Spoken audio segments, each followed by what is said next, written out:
Habang minamaniho ko ang aking truck sa kahabaan ng C6 Road, nagulat ako. Nung una pala ay kumalabog siya, mga idol. Pagdating sa malapit na ako sa Lower Bikutan,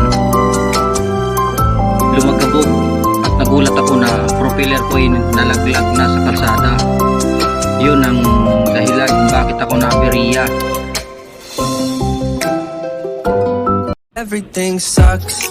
At yun na nga mga idol, hindi nga ako nagkamali sa aking hinala na propeller ko ay nahulog. Kaya ito, sinusubukan kong tanggalin at ayusin ko, ibalik ko sa dati.